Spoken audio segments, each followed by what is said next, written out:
அந்த ஒரு நிமிடம் வீண் என்பதை உணர்ந்து கண்களை திறக்க, எதிரில் இருந்த அஸ்வினி தான் கண்களுக்கு தெரிந்தாள்.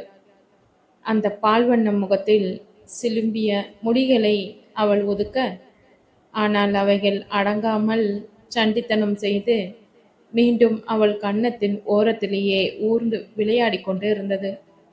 இதெல்லாம் மித்திரனின் கண்களில்தான் பட்டு தொலைய வேண்டுமா என்ன? பார்த்தான் பார்த்தான். அவள் அவனை திரும்பி பார்க்கும் வரை பார்த்து கொண்டே இருந்தான். இரவின் நிசப்தமும் வண்டுகளின் ஒளியும் காற்றின் ஒளியும் காதுகளை வருட, இரவு 11 மணிக்கு மேல் ரயில் சோலாப்பூர் ஜங்ஷனை நெருங்கி கொண்டு இருந்தது. விகாஸ் மேல் பர்த்தில் படுத்திருக்க, இதற்கு முந்தைய ஸ்டேஷனில் ஏறிய 2 பெண்கள் நடுபர்த்தில் எதிரெதிரில் படுத்திருந்தனர். அஸ்வினி கீழ் பர்த்தில் இருக்க, அவளுக்கு எதிரில் மித்ரன் நிம்மதியாக உறங்கிக் கொண்டு இருந்தான். தூக்கத்தையே பார்க்காதவன் போல் அவன் உறங்கிக் கொண்டிருக்க, தூக்கத்தையே வெறுத்தவள் போல் இருந்தாள் அஸ்வினி. படுத்திருந்த அவள் கண்கள் அவளையும் அறியாமல் கலங்க, கண்ணீர் அவள் கன்னங்களில் வழிந்தோடியது. ஏதேதோ கனமான ஞாபகங்கள் அணிவகுக்க, இந்த ஒரு வருடத்தில் அவள் மறக்க நினைத்த நினைவுகள், இரவில் அவளை தூங்க விடாமல் செய்யும் நினைவுகள், இன்றும் வந்து அவளை நிம்மதியின்றி செய்தது. அடித்த குளிர்காற்றில் மித்திரனுக்கு லேசாக உறக்கம் கழிய மறுபுறம் திரும்பி படுத்தான். அப்பொழுது அஸ்வினி உறங்காமல் வெறித்த பார்வை பார்த்து கொண்டு இருப்பதை பார்த்த அவனுக்கு பக்கென்று இருந்தது. என்னாச்சு? எதுக்கு இப்படி படுத்திருக்கா? நல்ல கலக்கலன்னு பேசிட்டு தானே வந்தா. இப்போ தனியாக அழுதுகிட்டு இருக்கு இந்த பொண்ணு என்ற மனதிற்குள் 1000 யோசனைகள் தோன்ற தன் செல்போனை உயிர்ப்பித்தான். அதில் கிட்டத்தட்ட 100 மிஸ்டு கால் வரை வந்திருக்க, அதை வெறுத்தவன் மீண்டும் செல்லை அணைத்து வைத்து விட்டான். அவன் செல்போனில் ஒளியில் பட்டென்று மற்றொரு புறம் திரும்பிக் கொண்டாள் அஸ்வினி. தன்னுடைய நிஜம் யாருக்கும் தெரிய வேண்டாம் என்று எண்ணினாலோ என்னவோ. அவள் அப்படி திரும்பியதும் மித்திரனுக்கு ஒரு மாதிரி இருந்தது. இத்தனை நாட்கள் கழித்து அவனுக்கு வந்த தாக்கம் நொடியில் காணாமல் போக எழுந்தவன் அவர்களுக்கு எதிரில் மற்றொரு புறம் இருந்த அந்த ஒற்றை இருக்கை காலியாக இருக்க அங்கு சென்று அமர்ந்தான் மித்ரன். ரயிலின் ஒளியும் இரவின் தனிமையும் சேர்ந்து கொள்ள அவனின் யோசனைகள் பின்னோக்கி சென்றது. யோசனையில், என்ன பாட்டி சொல்றீங்க என்று அதிர்ந்தான் ஜீவமித்ரன். ஆனால் அவனின் பாட்டி ராணியம்மாள் கொஞ்சம் கூட அசரவில்லை. அவ்வளவு வயதாகியும் அவரிடம் இருந்த மிடுக்கு கொஞ்சமும் குறையவில்லை. பார்க்கும் பார்வையின் தெனாவிட்டு அதே பார்வைதான் மித்ரனுக்கும் வந்துவிட்டதோ என்னவோ என்று நினைக்கும் அளவிற்கு ஒன்றாயிருக்கும். அவனின் பாட்டியை கண்டால் என்னமும் அவனின் தந்தை நேசனை பயப்படுவார். அந்த அளவிற்கு ஒரு ஆளுமை அவரிடம் இருக்கும். எதையும் சரியாக செய்ய வேண்டும் என்ற நோக்கம் கொண்டவர். அந்த காலத்திலேயே அமெரிக்கா சென்று படித்தவர். மித்ரனின் தாத்தா இருந்த வரைக்கும் அவரே தன் மனைவி கிழித்த கோட்டை தாண்டியதில்லை. நல்ல குணங்கள் இருந்தாலும் ஒரு சில சுயநல குணங்களும் இருந்தது அவரிடம். எல்லா மனிதர்களிடத்தும் எல்லா நல்ல பண்புகளையும் பார்க்க முடியாது என்பது அவரின் விஷயத்தில் உண்மை. நிறை குறை இரண்டும் கலந்த கலவை அவர். குறையை விட நிறைகளே அதிகம் என்பதால் நேசனுக்கு அவரின் மகன் ஜீவமித்ரனுக்கும் அவரை எதிர்க்கும் சந்தர்ப்பம் வரவே இல்லை. இப்பொழுது வந்திருக்கிறது. என்ன ஜீவா, என்னையவே எதிர்த்து கேள்வி கேட்குற அளவுக்கு வந்துட்டியா? நான் எது செஞ்சாலும் அதில் உன்னோட நன்மை அடங்கி இருக்கும்னு சொல்லுவ. இப்போ அந்த வார்த்தையெல்லாம் எங்கே போனது என்றார். அப்படி சொன்னது உண்மைதான் ராணி பாட்டி. இப்போவும் அந்த கருத்தில் மாற்றமில்லை. ஆனால் கல்யாணம் என்னோட தனிப்பட்ட விருப்பம். எனக்காக மனைவியையும் நான் தான் செலக்ட் பண்ணுவேன். இந்த ஒரு விஷயத்தில் நீங்க சொல்றதை என்னால் ஏத்துக்க முடியாது என்றான் தீர்மானமாய். லவ் பண்ணி கல்யாணம் பண்ண விடல, பொறுப்புகள் இருக்கும்னு தெரியும் தானே. நீ இப்போ பையன் பருவத்தில் இல்லை. நீ உனக்கு கீழே எவ்வளவு எல்லோருக்கும் தலைவன் பொறுப்பில் இருக்கிற. அப்படி கல்யாணம் பண்றது கௌரவமா இருக்காது என்றார். நான் லவ் பண்ணி அந்த பொண்ணு பின்னாடி ரோடா சுத்தி கல்யாணம் பண்ண போறேன்னு சொல்லலையே. ஆனா எனக்கு வரப்போற மனைவி இப்படிதான் இருக்கணும்னு எனக்கு சில எதிர்பார்ப்புகள் இருக்கு. அதை யாருக்காகவும் நான் விட்டு கொடுக்க மாட்டேன். இதுதான் என்னோட முடிவு என்றான் உறுதியாக.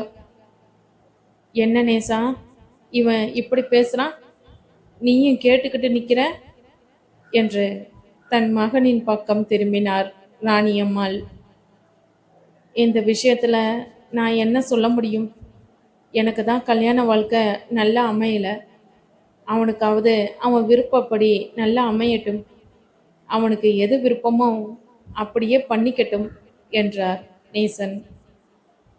ஆனால் அவரின் பதிலில் ராணி அம்மாவுக்கு சுத்தமாக உடன்பாடு கிடையாது. என்ன நேசா சொல்ற? அவனோட உயரம் என்ன, உன்னோட உயரமே என்ன, நம்ம குடும்ப கௌரவம் என்ன, இதெல்லாம் உனக்கு நல்லா தெரியும் தானே. இவன் பேசாம ஏதாவது ஒண்ணுமில்லாத வீட்டு பொண்ணை கட்டிடுவேன்னு சொன்னா என்ன பண்றது என்றார்.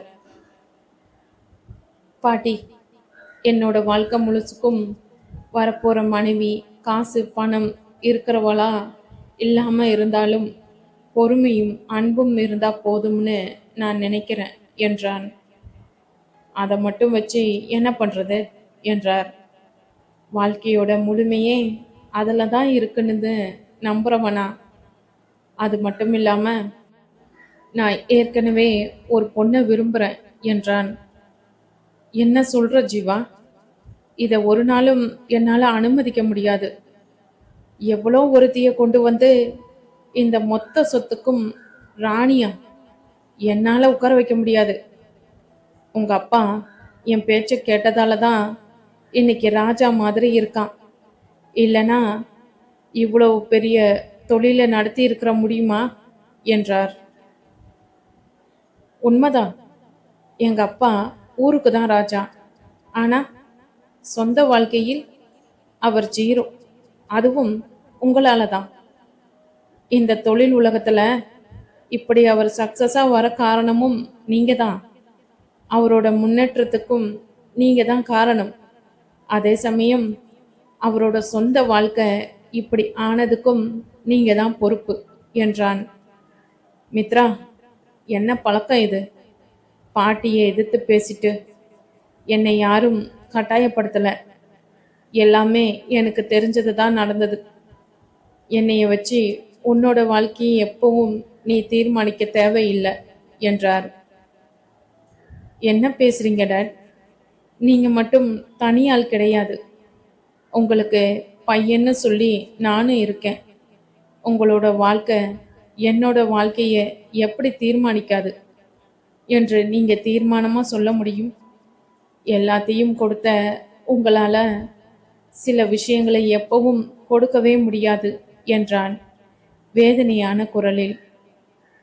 மித்ரா, நான் உன்னை கேட்காம உன் சம்மதம் இல்லாம எதையும் செய்யல என்றார் நேசன். எப்ப கேட்டாலும் இதை உன்னை சொல்லிடுவீங்க டாட் என்றவன் அதற்கு மேல் அங்கு நின்று பேச விருப்பம் இல்லாதவனாய் சென்று விட்டான். என்ன நேசா இதெல்லாம் என்றார் ராணி அம்மாள். அவன் லவ் பண்ற விஷயம் எனக்கு தெரியாதுமா. தெரிஞ்சிருந்தா நான் உங்ககிட்ட சொல்லியிருக்க மாட்டேனா என்றார். நான் சொல்ற பொண்ணை தான் அவன் கல்யாணம் பண்ணணும். மீறி ஏதாவது பண்ணினா அதுக்கப்புறம் என் முகத்திலேயே முழிக்கக்கூடாது என்று கராராய் சொன்னார் ராணியம்மாள். ராணியம்மாள் பிறந்த வீடு செல்வாக்கான வீடு. அவருடன் பிறந்தது ஒரு அண்ணன் மட்டுமே. அவரும் ராணியின் மீது அதிக பாசம் கொண்டவர். செல்வம். நல்ல குடும்பம், நல்ல படிப்பு என்று அமைந்ததால் இயற்கையிலேயே அவருக்கு கொஞ்சம் திமிர் இருக்கத்தான் செய்தது. அதை அறிவு திமிர் என்று கூட சொல்லலாம். மித்ரனுக்கு அவர் பார்த்திருக்கும் பெண் கூட அப்படித்தான். படிப்பிலும் அழகிலும் செல்வத்திலும் எதிலும் குறைந்தவள் அல்ல. அவளை எப்படியாவது மித்ரனுக்கு மனம் முடித்து வைக்க வேண்டும் என்பது அவரின் ஆசை. ஆனால் இன்று மித்ரன் வேறு ஒரு பெண்ணை விரும்புவதாக சொல்லவும் அவருக்கு அதை ஜீரணிக்க முடியவில்லை. என்ன செய்வது என்ற யோசனையிலேயே மூழ்கி கிடந்தார். ஜீவமித்ரன் ஜெயம் குழுமத்தின் வாரிசு. நேசனுக்கு பிறகு அனைத்தும் அவன் பொறுப்பில். அவனை நம்பி ஆயிரக்கணக்கான தொழிலாளர்கள் இருக்கிறார்கள். ஆனால் அனைத்தையும் அவன் விரும்பினானா என்று கேட்டால் பதில் என்னவோ பூஜ்யம்தான். அவனுக்கு பணத்திலேயே புரளும் அந்த வாழ்க்கை சுத்தமாக பிடிக்கவில்லை. தனிமையையும் அமைதியையும் அதையும் விரும்பினான். ஆனால் ஏற்றுக்கொண்ட பாத்திரத்திற்கு ஏற்றவாறு நடிக்க வேண்டுமே. அதனால் ஒரு சிறந்த தொழில் அதிபனாக வலம் வந்தான். அவனுடைய வெற்றி என்று சொல்வதை காட்டிலும் நேசனுடைய வெற்றி என்று தான் சொல்ல வேண்டும். ஒரே தலைமுறையில் அதிபதியாய் மாற சினிமாவில் மட்டுமே முடியும். ஆனால் இங்கு அப்படி இல்லை. பரம்பரை சொத்து என்று ஒன்று இருந்தாலும் அதை 10ஆக பெருக்கும் வித்தையை கற்றிருந்தார் நேசன். தொழிலுக்காக தன் சொந்த விருப்பு வெறுப்புகளுக்கு அப்பாற்பட்டு உழைத்ததன் காரணமாக இந்த உயரம் அவருக்கு கிடைத்திருக்கிறது. ஆனால் அவன் விரும்பியது நிம்மதி. பணம் மட்டும் வாழ்க்கையில் என்று அவன் படித்த பள்ளி முதல் கொண்டே கல்லூரி வரை அனைத்தையும் அவனுக்கு கற்றுக் கொடுத்திருந்தது. தன் அறைக்குள் நுழைந்தவனுக்கு கடுப்பாக வர சுவற்றில் ஓங்கி குத்திய குத்தலில் அவன் கைகள் தான் வலித்திருக்க வேண்டும். மாறாக அவனுடைய இதயம் வலித்தது. இத்தனை நாட்கள் அவனின் உந்து சக்தியே அவனுடைய காதல்தான். அதையும் இன்று யாரோ தன்னை விட்டு நிரந்தரமாக பிரிக்க முயல்வதைப் போல் தோன்றிக்கொண்டே இருக்க அதுவே அவனுக்கு நிம்மதி இல்லாமல் செய்தது. ராணி அம்மாளிடம் எப்படி சொல்லி புரிய வைப்பது என்றும் அவனுக்கு சுத்தமாக புரியவில்லை. தனது செல்லை எடுத்தவன் ஜெனிக்கு அழைத்தான். என்னடா இந்த நேரத்தில் கால் பண்ணியிருக்க? ஏன் இந்த நேரத்தில் நான் உனக்கு ஃபோன் பண்ணதே இல்லையா என்றான் வெடுக்கென்று. இல்லடா, ஈவினிங் தானே பார்த்தோம், அப்போ கூட ஒன்றும் சொல்லலை, இப்போ கூப்பிடுறியா அதான் கேட்டேன் என்றான் ஜெனிஃபர். எங்கே இருக்க என்றான். மித்து, உனக்கு என்ன ஆச்சு? இந்த நேரத்தில் எங்கே இருப்பாங்க? வீட்டில் தான் என்றாள். உன்னை உடனே பார்க்கணும் என்றான். என்ன விளையாடுறியா? நான் இப்போதான் வீட்டுக்கே வந்தேன், மறுபடியும் வெளியே கிளம்பவா? ரொம்ப டயர்டாக இருக்கு மித்து என்றாள். ஒரு நிமிடம் யோசித்தவன், ஏய் சாரி ஜெனி, நீ ரெஸ்ட் எடு என்றபடி வைத்து விட்டான். என்னடா பண்ற முட்டாள், இந்த நேரத்தில் கூப்பிட்டா அவ என்ன நினைக்க மாட்டா? உன்னோட பிரச்சனைக்கான சொல்யூஷன் நீ தான் தேடணும் என்று மனசாட்சி இலவசமாக அறிவுரை வழங்க, தேடுறேன், என் பிரச்சனை என்னோட, நான் அதுக்காக பதிலை தேடுறேன் என்றபடி கண்மூடி உறங்க முற்பட்டான். ஆனால் முடியவில்லை. மனதின் கனம் தாங்க முடியாமல் கண்ணை திறந்தது போல் இப்பொழுது ரயிலிலும் கண்ணில் திறந்தான் மித்ரன். ஷிட், இதென்ன, நான் கண்ட்ரோல் இழக்கிறேன் என்றபடி தலையை சரித்து கொண்டவன் நேரத்தை பார்க்க அது 2 மணியை காட்டியது. ரயில் ஷஹாபாத் தாண்டி வாடி ஸ்டேஷனை நெருங்கி கொண்டிருந்தது. அப்பொழுதுதான் திரும்பி அஸ்வினியை பார்த்தான். ஒரு வழியாக உறங்கிவிட்டு இருந்தாள். உறக்கத்தில் கூட எதையோ யோசித்து கொண்டிருப்பாள் போலும். அவளின் முகம் ஏதோ சோர்வினை காட்ட அவளையே பார்த்து கொண்டிருந்தான் மித்ரன். அவளை பார்க்க பார்க்க மனதிற்குள் நிலவும் அமைதியை அவன் உணர ஆரம்பித்தான். அந்த நொடி எப்படி உணர்ந்தான் என்று தெரியவில்லை. என்ன பண்ற மித்ரா? ஏற்கனவே பட்ட அடியெல்லாம் பத்தாதா? இது என்ன மறுபடியுமா என்று உள்ளே ஒரு எச்சரிக்கை குரல் கேட்க, அவனால் அவளை விட்டு முகத்தை திருப்ப முடியவில்லை. அவளை எங்கோ பார்த்த மாதிரி இருந்த எண்ணம் மேலும் அதிகரித்து கொண்டே சென்றது. அந்த முகம் அவனுக்கு மிகவும் பரிச்சயமானதைப் போலவே இருந்தது. அதனால தானோ என்னவோ அவன் நிம்மதியாக உணர்ந்தான். தூக்கம் வராமல் எழுந்து சென்றவன் படியின் அருகில் சென்று நின்றான். நேரம் போவதே தெரியாமல் அங்கேயே நிற்க, தூக்கத்திலும் குழப்பத்திலும் அவன் கை லேசாக நழுவி அவன் தடுமாற அந்த கையை பட்டென்று பிடித்து இழுத்தாள் அஸ்வினி. என்ன சார், இங்கே என்ன பண்ணுறீங்க? பார்த்து நிற்க மாட்டீங்களா? கொஞ்சம் பேலன்ஸ் தவறி இருந்தாலும் என்ன பண்ணுறது என்றாள் படபடவென. தேங்க்ஸ் மிஸ் அஸ்வினி, அப்படியெல்லாம் தவறி விழுந்துட மாட்டேன். எனக்கு முடிக்க வேண்டிய வேலை நிறைய இருக்கு என்றான். ஏன் சார், நீங்கள் எப்பவும் புரிகிற மாதிரி பேசவே மாட்டீங்களா என்றாள். லேசாக சிரித்தவன், இந்த நேரத்தில் நீ இங்கே என்ன பண்ணுற என்றான். சார், நான் பாத்ரூம் போக வந்தேன். இங்கே பார்த்தா நீங்கள் நிற்கிறீங்க என்றாள். இந்த நேரத்தில் இப்படி தனியாக வர்றது தப்பு என்றான் அவன். அவனையும் மீறி அந்த வார்த்தை வந்து விட்டு இருந்தது. அவனை மேலும் கீழுமாக பார்த்தவள், நீங்கள் எந்த காலத்தில் இருக்கீங்க? நான் மும்பையில் இருந்தே தனியாக தான் வரேன். இந்த பாத்ரூம் தனியாக போக மாட்டேனா என்று அவனை ஒரு மார்க்கமாக பார்த்து வைத்தவள் தன்னுடைய இடத்திற்கு செல்ல முற்பட, கொஞ்ச நேரம் இங்கேயே நில்லுங்க மிஸ் அஸ்வினி, நல்ல லொகேஷன் என்றான். இந்த இருட்டில் உங்களுக்கு என்ன லொகேஷன் தெரியுதுன்னு எனக்கு தெரியல. ஆனால் எனக்கு இருட்டுனா பயம். இந்த நேரத்தில் உங்கள் கூட இப்படி தனியாக எந்த தைரியத்தில் நிற்கிறது? நான் வரேன் சார் என்றபடி அவள் இடத்திற்கு சென்று விட்டாள். என்னை பார்த்தா எப்படி இருக்கு உனக்கு? ஐயோக்கு மாதிரியா என்றான் கோபத்துடன். என்ன சார், எதுக்கு இப்போ நீங்கள் சண்டைக்கு வரீங்க? நீங்கள் எப்படி வேணும்னாலும் இருக்கலாம், ஆனால் நான் நம்பணும்னு என்ன அவசியம் வந்தது என்றபடி அவள் செல்ல எத்தனிக்க, அஸ்வினி ப்ளீஸ் கொஞ்ச நேரம் நில்லு. என்னன்னு தெரியல, உன்னை பார்த்தா மனசு கொஞ்சம் அமைதியாக இருக்கு என்றான் ஆள் மனதில் இருந்து.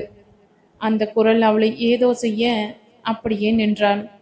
அவளும் எதிரெதிரே, உங்களுக்கு என்ன சார் பிரச்சனை? சொல்லணும்னு நினைச்சா சொல்லுங்க என்றாள். கேட்டு நீ என்ன செய்ய போற என்றான். என்னால் ஒன்றும் செய்ய முடியாது தான் சார், இருந்தாலும் உங்கள் மனபாரம் கொஞ்சம் குறையுமே என்றாள். மனசில் இருக்கிறத சொன்னால் மனபாரம் குறையுமா என்றான். கண்டிப்பா சார் என்றாள். இது உனக்கும் பொருந்தும் இல்லையா? எதுக்காக அழுதுகிட்டு இருந்த என்றான். சும்மா உளராதீங்க சார், நான் எதுக்கு அழப்போறேன் என்றாள். அப்போ நான் பார்த்தது பொய்யா? என்னை நம்பி சொல்லணும்னா சொல்லலாம் என்றான். இல்லை சார், அம்மாவை பார்க்க போகிற ஆனந்தம், வேறு எதுவும் இல்லை என்றபடி தன்னுடைய பேச்சை முடித்து கொண்டாள். அவன் அவளையே ஆழ்ந்து பார்க்க, உங்களுக்கு என்ன சார் பிரச்சனை என்றாள் விடாமல். ஒரு பெரும் மூச்சை விட்டவன், வேறென்ன, எல்லாம் காதல் பிரச்சனை தான் என்றான். என்ன சார், லவ் ஃபெயிலியரா என்றாள். லவ் மட்டுமா ஃபெயிலியர் என்றான். உங்களை பார்த்தா அப்படி தெரியலையே சார் என்றாள். அதுக்காக முகத்தில் எழுதி ஒட்டிக்கிட்டா தெரிய முடியும் என்றான். என்ன சார், காமெடியா என்று அவள் கேட்க, சன்னமாய் சிரித்தவன் வெளியே வேடிக்கை பார்க்க அந்த சிரிப்பு கூட நன்றாக இருந்தது. இருக்கையில் வந்து அமர்ந்த அஸ்வினிக்கு மனதில் ஏனோ ஞாபக சுவடுகள். மித்திரனின் காதல் தோல்வியைப் போல அவளுக்கும் ஒரு தோல்வி இருந்தது. எதிரிலிருந்து தப்பிக்க இவ்வளவு தூரம் ஓடிக்கொண்டு இருக்கிறாளோ, அதற்கான காரணம். மனதில் ஏறிய சுமைகளின் நினைவுகளில் அவள் மூழ்கியிருக்க வேறு எந்த சிந்தனையும் தோன்றவில்லை அவளுக்கு. அவளின் நினைவில் சென்னை பிரபலமாகலில் அன்று வெளியான ஒரு படத்தை பார்த்துவிட்டு தோழிகளுடன் வந்து கொண்டிருந்தாள் அஸ்வினி. என்னடி சங்கியும் மங்கியும் இவ்வளவு அமைதியாக வரீங்க என்றாள் அஸ்வினி. என்னத்த சொல்ல, படம் நல்லா இருக்குன்னு கூட்டிட்டு வந்து இப்படி மொக்க போட வச்சிட்டியேடி என்று அவர்கள் இருவரும் புலம்ப, அடி பாவிங்களா, இந்த படத்துக்கு என்ன குறைய கண்டீங்க? என்ன மாதிரியான படம்? எப்படி ஒரு லவ் ஃபீல்? நான் ரொம்ப என்ஜாய் பண்ணி பார்த்தேன் என்றாள் அஸ்வினி. நீ என்ஜாய் பண்ணி பார்த்தடி, ஆனா நாங்க எங்க நிலைமையும் கொஞ்சம் யோசிச்சு பாரு. படமா இது? இந்த காலத்துல இப்படியெல்லாம் நடக்குமா என்று இருவரும் கடுப்புடன் பார்க்க, ஏன் நடக்காது? பார்த்தீங்க தானே, ஹீரோ எப்படி உருகி உருகி காதலிக்கிறார்.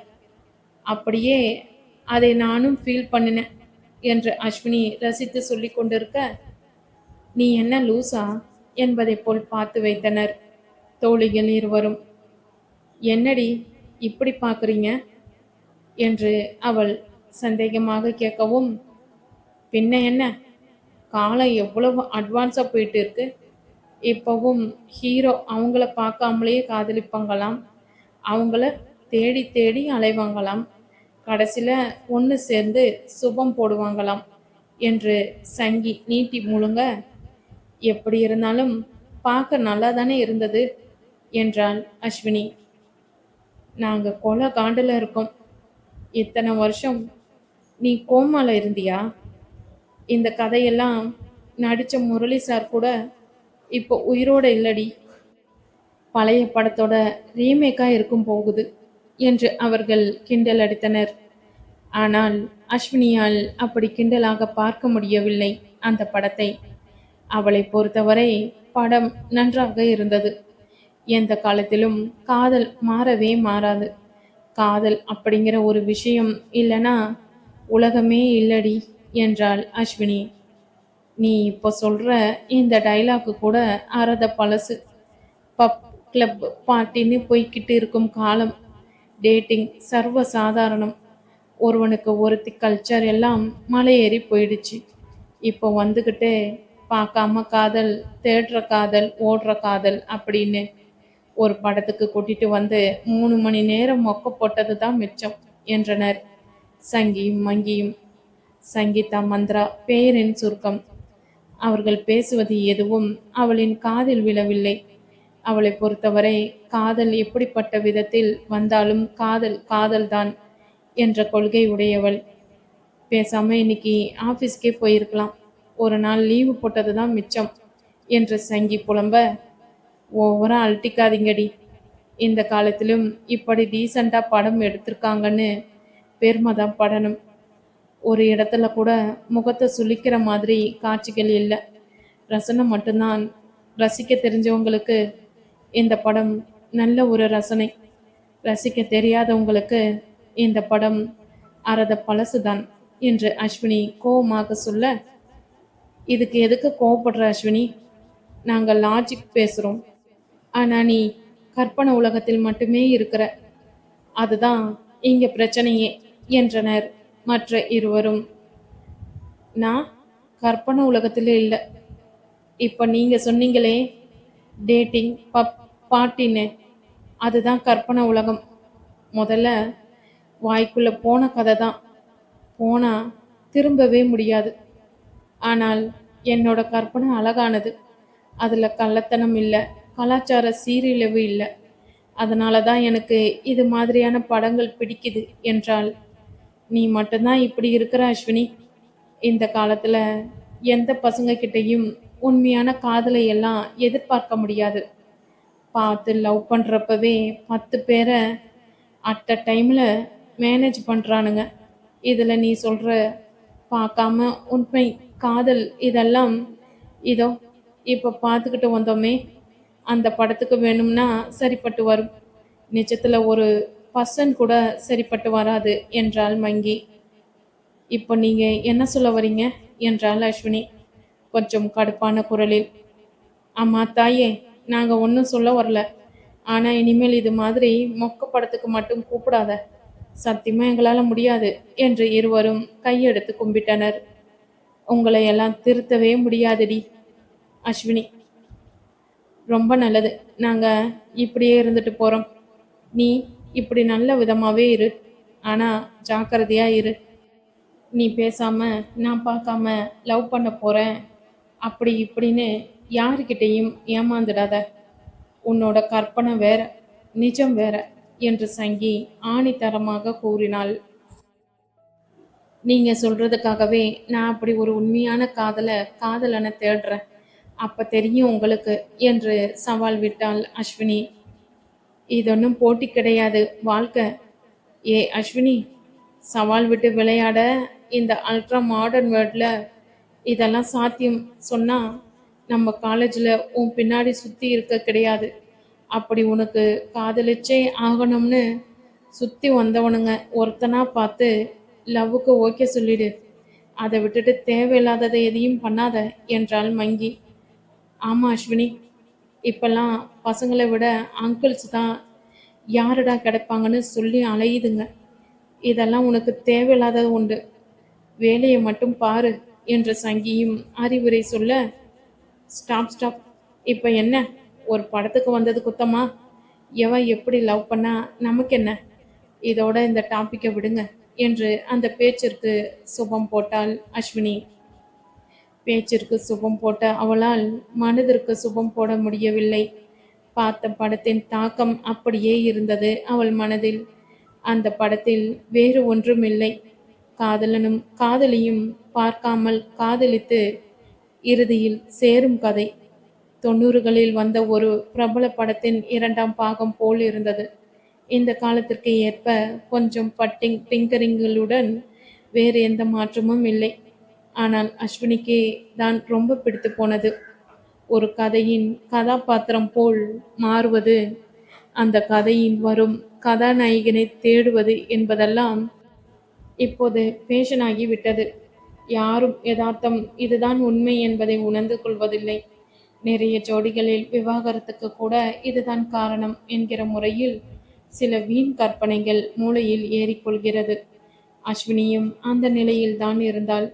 முட்டாள்தனமாக எதையும் செய்ய மாட்டாள் என்ற காரணத்தினால் சங்கியும் மங்கியும் அதை பெரிதுபடுத்தவில்லை. ஏனென்றால் இது முதல் முறை இல்லை.